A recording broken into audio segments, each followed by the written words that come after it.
오늘 우리의 예배와 기도를 받으시는 하나님을 뵙습니다. 말씀을 나눌 때 하나님의 임재가 우리 가운데 있기를 바랍니다. 오늘 새벽은 불순종에 따른 저주라는 제목으로 말씀을 전하겠습니다. 하나님은 불순종이 가져오는 재앙을 예고하십니다. 모든 상황이 역전돼 병을 앓고 극심한 가뭄으로 인한 기근에 시달리며 모든 노력이 헛수고가 되어 생명의 위협을 받게 되는 상황이 벌어집니다. 그렇게 되는 이유를 본문은 유사한 표현을 반복적으로 사용하며 강조합니다.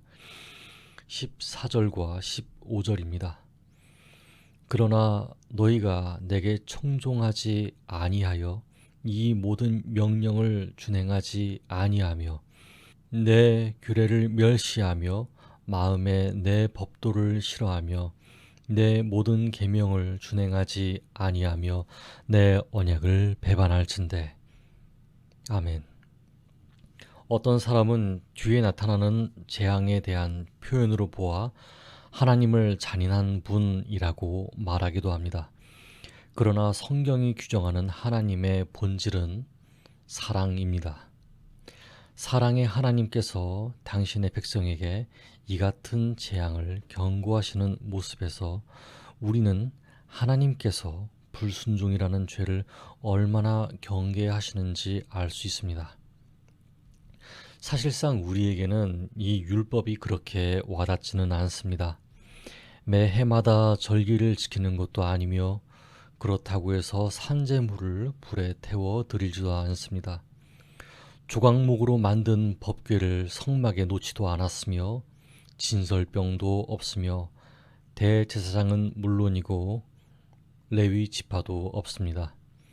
구약 성경을 있는 그대로 옮겨 오자면 우린 그냥 멸망받아야 하는 존재입니다. 그렇다면 하나님은 오늘날 우리에게 무엇을 이야기하고 싶으신 걸까요?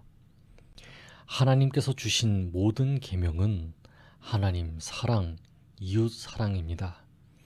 예수님께서도 마태복음 22장에 말씀하셨습니다. 예수께서 이르시되 내 마음을 다하고 목숨을 다하고 뜻을 다하여 주 너의 하나님을 사랑하라 하셨으니 이것이 크고 첫째 되는 계명이요 둘째도 그와 같으니 내 이웃을 내 자신같이 사랑하라 하셨으니 이 두 계명이 온 율법과 선지자의 강령이니라. 아멘. 우리는 이웃에 대하여 사랑이 없을 때 벌어진 일들을 너무나 많이 겪어 보았습니다. 그리고 모든 역사가 가르쳐 주고 있지요. 크게는 오늘날의 국가 이기주의, 러시아와 우크라이나 전쟁, 예전에 일어났던 1차와 2차 세계대전, 홀로코스트 유태인 학살, 그 외에 더 작게는 층간소음에 대한 살인, 폭행과 구타, 따돌림 등입니다. 그러나 이러한 일들이 일어나도 하나님께서는 인간이 얼마나 무모한 일들을 벌이고 있는지도 아셨던 것 같습니다. 37절입니다. 너희가 나를 거슬러 내게 청종하지 아니할진대 내가 너희의 죄대로 너희에게 7배나 더 재앙을 내릴 것이라. 아멘. 이 말씀을 공동 번역으로 읽어보겠습니다.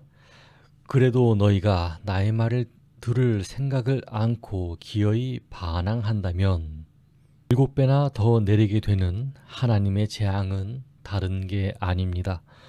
전염병도 아니며 폐병과 열병 먹을 것이 없어지는 것이 아닙니다. 가축이 줄어들고 풀밭이 사막이 되는 것이 아닙니다. 그 피조물인 사람이 하나님께서 지키라고 명령하신 것을 지키고자 하는 마음이 사라질 때 그 때입니다. 그 때에는 서로가 하나님이 주신 양심을 무시할 것입니다. 서로가 서로를 위한 에티켓과 법규와 규칙이 없어질 것입니다. 땅의 이웃에 대한 사랑이 없어지게 되는 날이 오게 되면 그 값으로 인간은 최후의 한 사람도 남김없이 스스로 멸망하고야 말 것입니다. 그래서 하나님이 이웃과 더불어 사는 것을 위하여 이스라엘에게 생명을 주셨고 각 나라에 최소한 법과 양심들을 주셨습니다.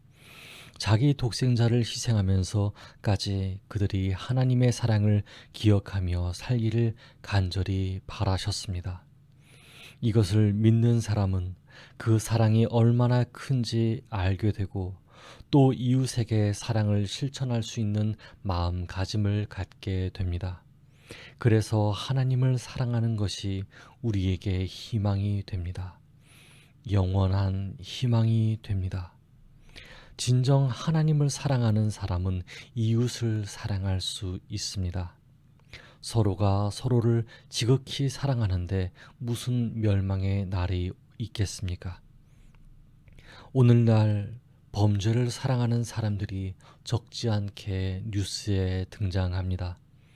그들의 머리는 정말 비상해 보입니다. 그러나 여러분도 아시다시피 법을 지키는 사람들은 상대를 존중할 줄 알고 배려하는 고차원적인 지능을 가진 사람들입니다. 그게 지금 자신에게 이익이 되지 않아도 그게 옳은 것이라고 알고 있기 때문입니다.